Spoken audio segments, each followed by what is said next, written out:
আসন্ন ত্রয়োদশ জাতীয় সংসদ নির্বাচনকে সামনে রেখে দেশের রাজনীতি এখন মূলত দুটি বড় জোটকে কেন্দ্র করে আবর্তিত হচ্ছে।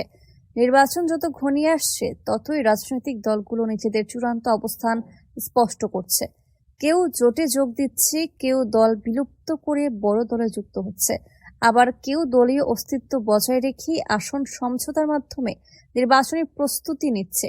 রোববার বাংলাদেশ জামায়াতে ইসলামী সহ সমমনা ৮ দলের জোটে যোগ দিয়েছে আরও ৩টি দল, জাতীয় নাগরিক পার্টি এনসিপি এবং লিবারেল ডেমোক্রেটিক দল এলডিপি এবং এবি পার্টি। ফলে ৮ দলীয় জোটটি এখন ১১ দলীয় জোটে রূপ নিয়েছে।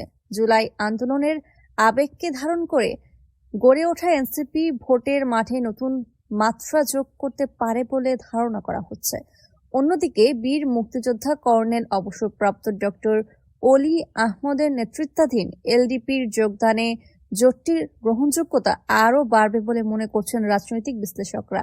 এর আগে ইসলামী ছাত্র শিবিরের কেন্দ্রীয় সদস্য সম্মেলনে জামায়াতের আমির ডক্টর শফিকুর রহমান আসন সমঝোতার ক্ষেত্রে ৩টি শর্ত তুলে ধরেন: দুর্নীতিমুক্ত রাজনীতি, ন্যায় ও ইনসাফ প্রতিষ্ঠা এবং সর্বস্তরে সংস্কার। এই শর্তের ভিত্তিতেই নতুন দলগুলো জোটে যুক্ত হচ্ছে বলে জানা গেছে। এই জোটে যোগ দেয়া দলগুলোর ক্ষেত্রে বিদ্রোহী প্রার্থীর আশঙ্কা কম থাকবে বলেও দাবি করা হচ্ছে। অন্যদিকে বিএনপির নেতৃত্বেও জোটবদ্ধ হওয়ার তৎপরতা জোরদার হয়েছে।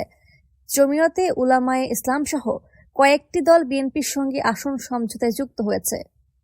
পাশাপাশি কয়েকজন নেতা নিজ নিজ দল বিলুপ্ত করে বিএনপিতে যোগ দিয়েছেন।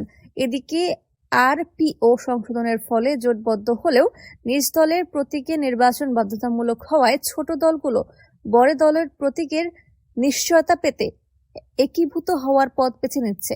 বিশ্লেষকদের মতে এই জোট রাজনীতি আসন্ন নির্বাচনের সমীকরণ নির্ধারণে মুখ্য ভূমিকা রাখবে।